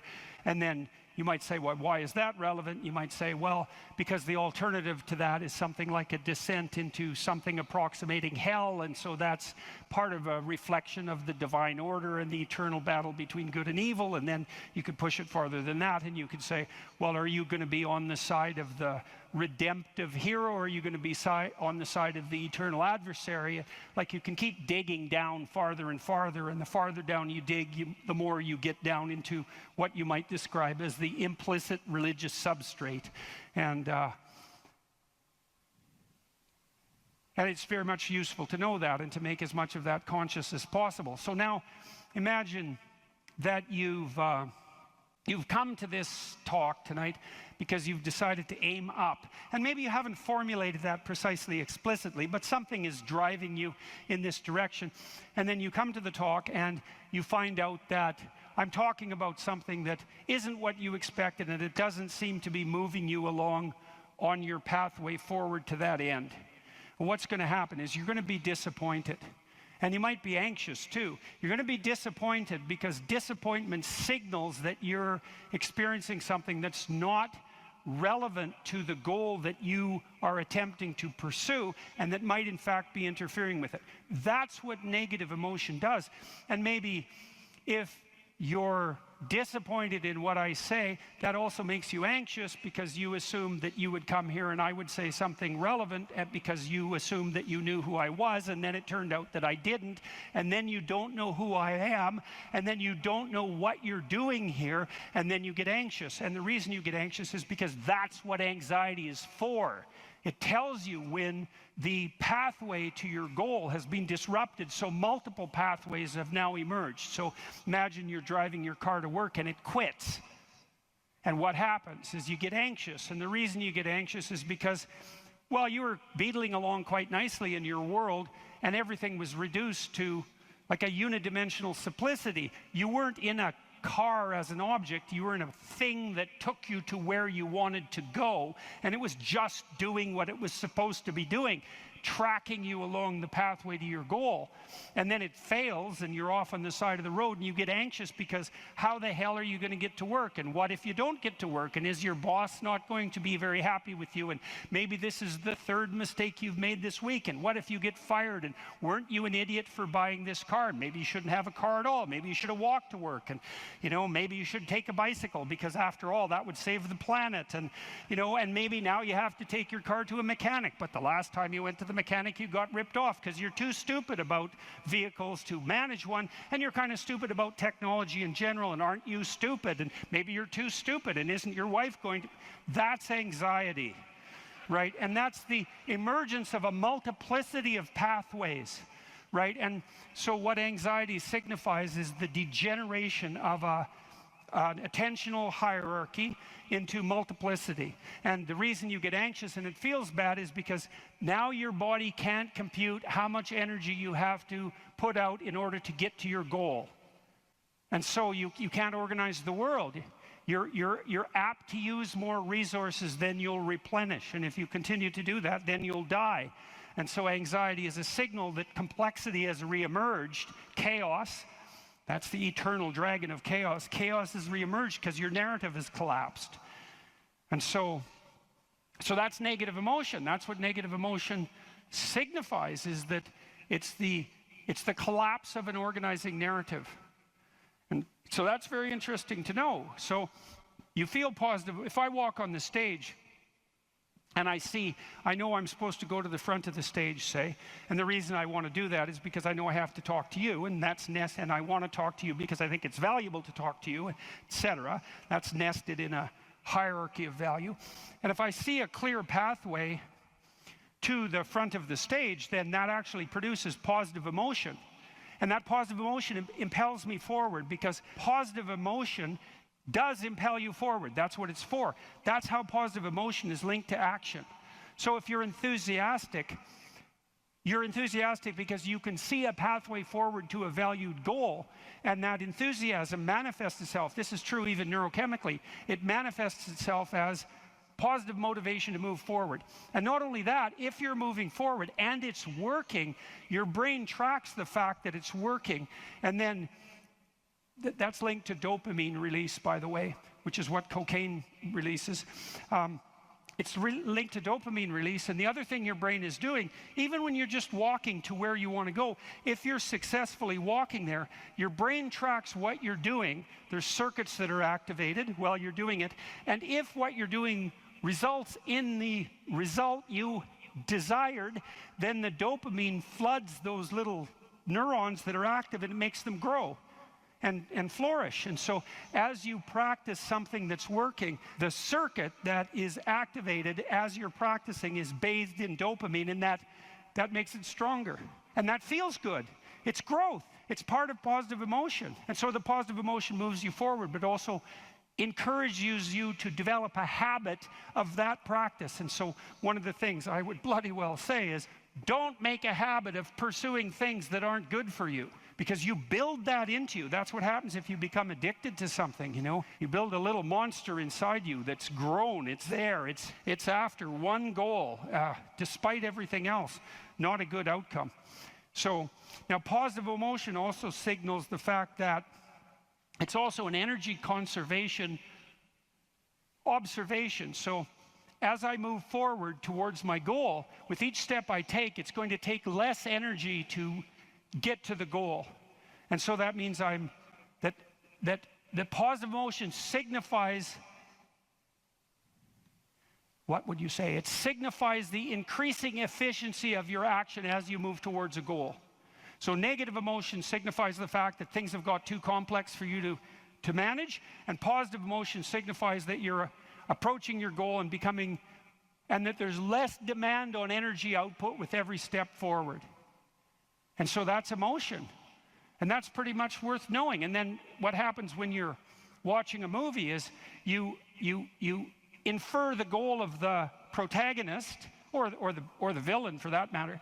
You infer the goal of the character that's being portrayed on the screen.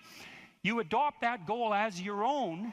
Then you play out the emotions in your own body, which mimics the structure what would you call the character that's being portrayed on the screen, and you live that all out inside you. And that's also how you understand other people, right? You don't listen to someone and then figure out what they're saying and then infer what they're thinking. That isn't how it works. What you do is you listen to someone till you figure out what they're up to.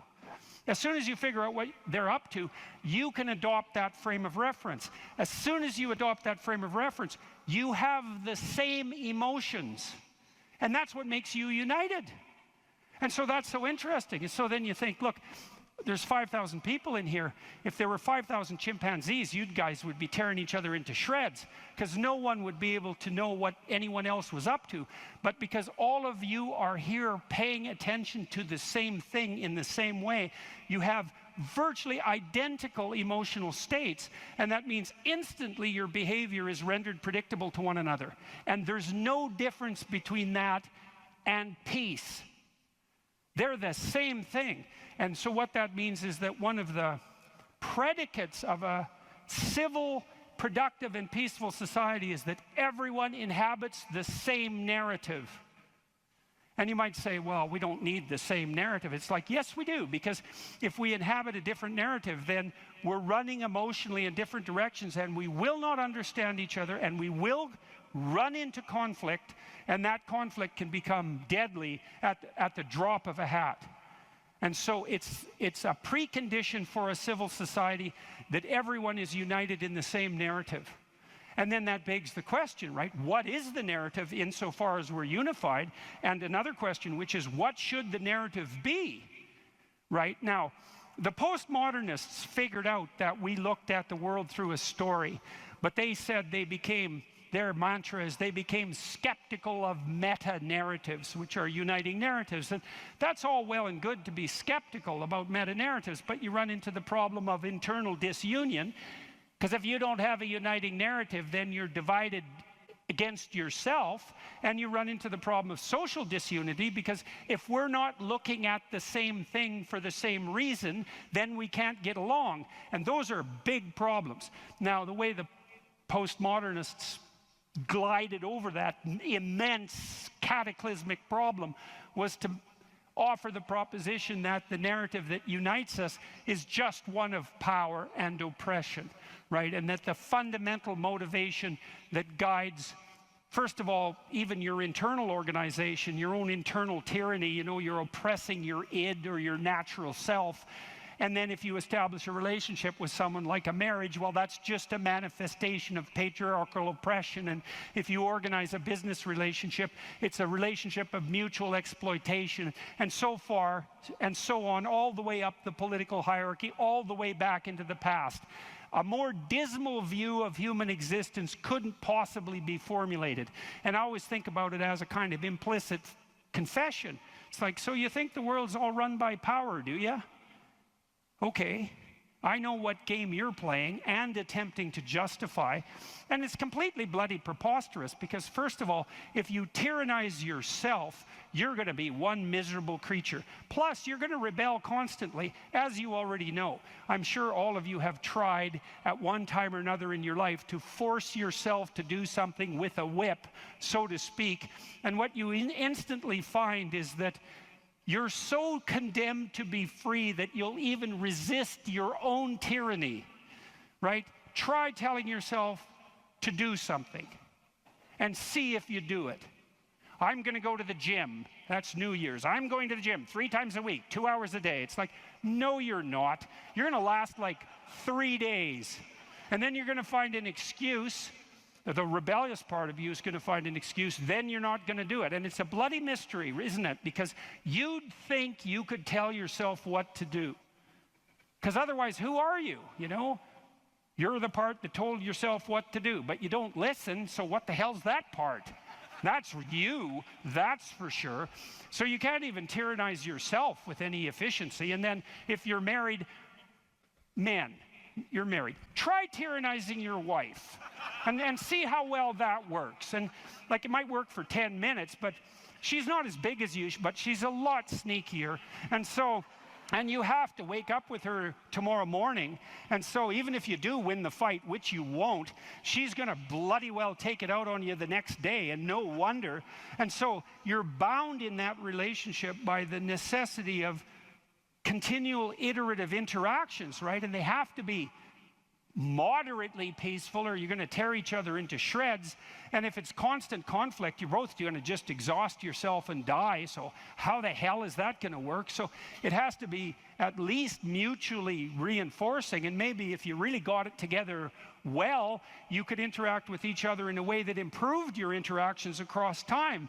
And maybe you're wise enough so that if you were on that track, the way you would experience that in the moment would be as exactly the kind of relationship you'd want to have with someone.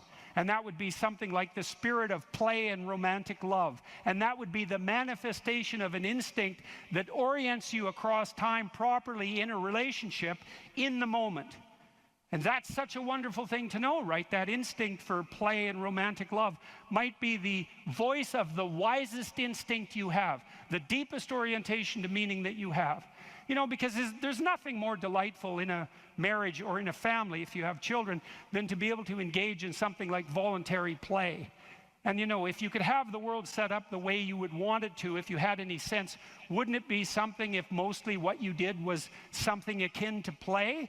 And that's equivalent. Christ in the gospel says, know that unless you become like a little child, you'll never enter the kingdom of heaven.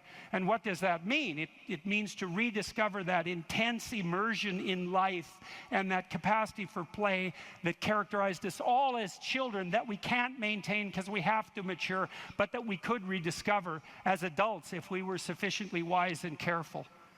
And so, and then, you know, if you have friends, it's like, well, you tyrannize your friends? Well, then you don't have friends. You're just a bully with henchmen. And as soon as you stumble, they're going to stab you in the back because you surrounded yourself with craven psychopaths. They're just going to wait for the moment to take you out.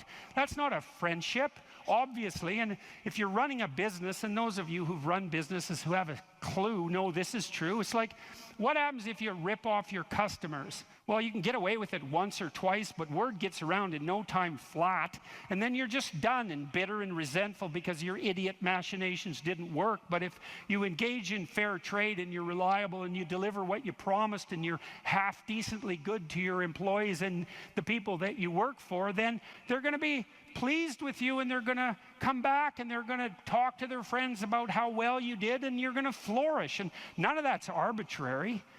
You know, that's all guided by the manifestation of a certain form of attentional priority, right? You go to your customer's house, maybe you're a plumber, and the first thing you do is you listen to their damn problem. And so at least you have enough sense to engage in dialogos, right? You actually want to hear what the problem is, and then you actually want to solve it. And if you do that with some diligence, they're going to be pleased with you because they don't want sewage all over the rug. And so your interests are aligned, and if you offer what you promise, then you're going to evoke positive emotion in them and quell their anxiety, and that's exactly the service that you're offering. And so that means you're acting out the proper story, you're productive and generous and honest, and there's nothing arbitrary about that as a ethos that unites you internally and that also makes it possible for you to exist in a peaceful and productive society.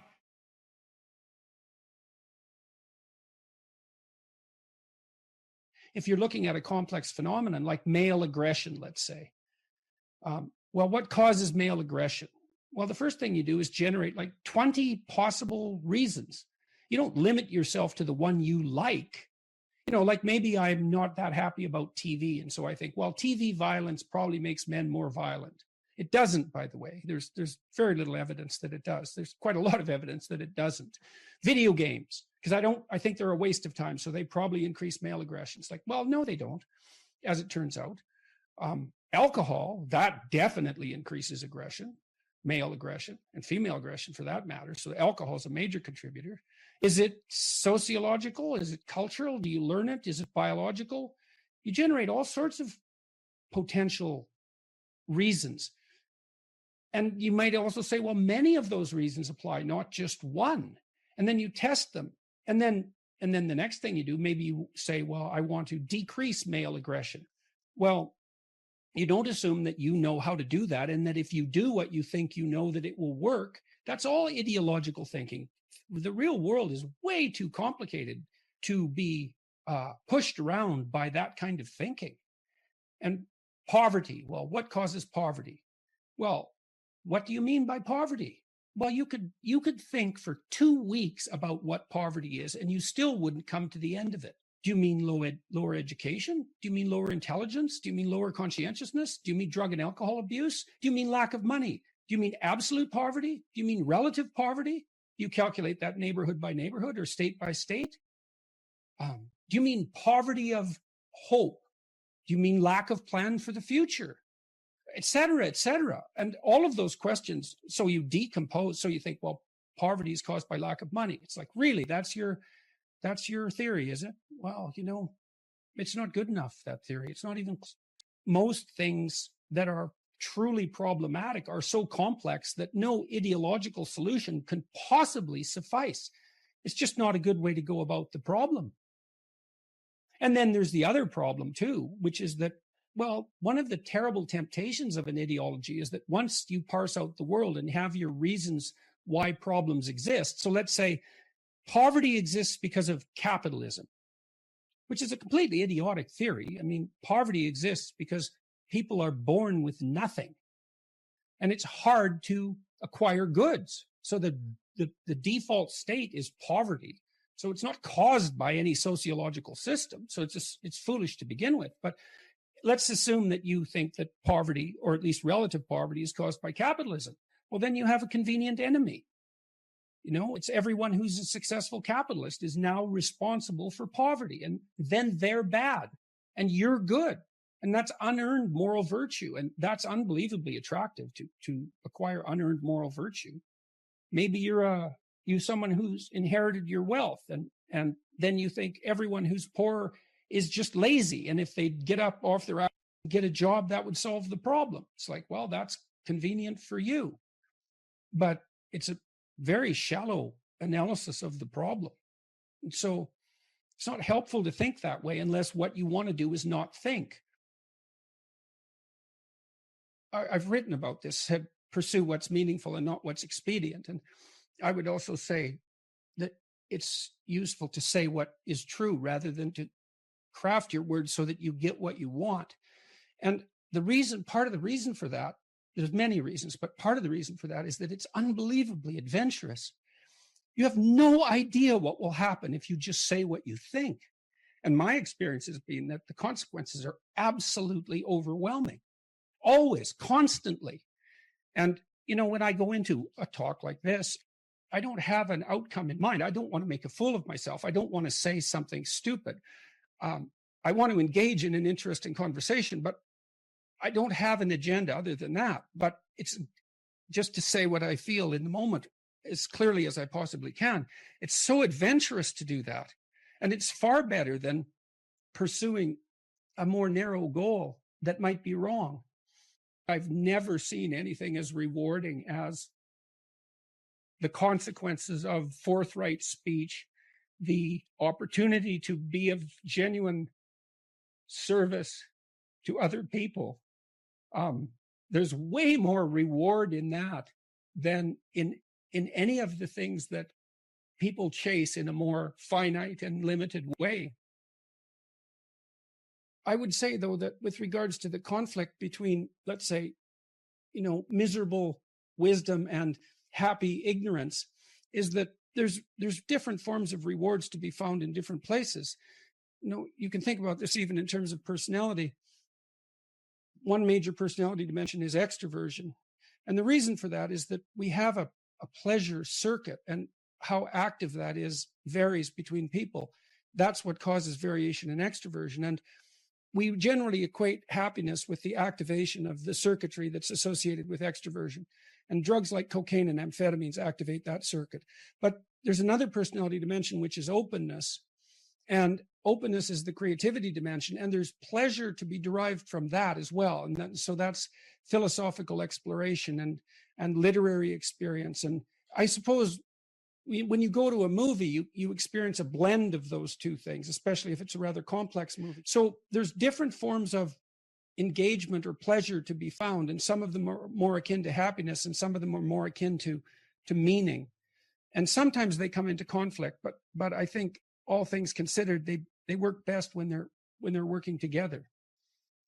And I do strive diligently to. And I think that this has really been brought home to me. Look, I couldn't sit down. I literally couldn't sit down for almost a year. And so I lost the ability to sit down. I had fantasies for hours of being able to sit by a fireplace and just not move, because I have this condition called akathisia, which is, I learned how valuable it is to be able to sit down. And now when I sit down and nothing is happening, I'm taking stock of that and noticing what an unbelievable gift that is. And it is really useful to maintain your ability to see what you have that you've taken for granted, because you can lose everything. You can lose things you don't even know you have. I had no idea that you could ever lose the ability just to sit down, but you can. I wouldn't recommend it. So I'm more appreciative, I would say, of simpler things than I was. I'm more appreciative of other people than I was.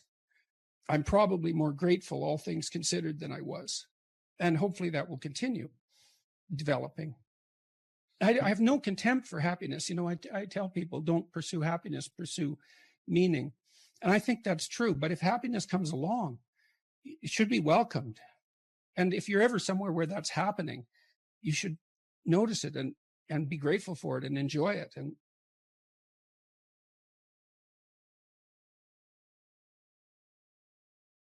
if you're going to be a fighter, you have to want to win, and you have to want to hurt people. I mean, not for the sake of hurting them. That's what makes you different than an evil person. But you have to have that capacity. You have to develop that.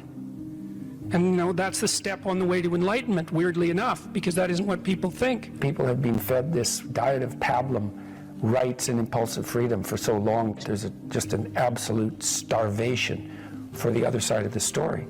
There are no rights, technically speaking, without responsibilities. And all we've had for 60 years is a dialogue about rights. Well, that leaves a hole on the other side of the story. And it's a hole that's in people's hearts, essentially. Because responsibility, well, perhaps that's not more important than rights. Like I said, they're part and parcel of the same formula. But it's in responsibility that most people find the meaning that sustains them through life. It's not in happiness. It's not an impulsive pleasure. Those things blow away at the first ill wind. But to adopt the responsibility for your own well-being and to try to put your family together and to try to serve your community and to try to seek for eternal truths and to live them, that's the sort of thing that can ground you in your life enough so that you can withstand the difficulty of life.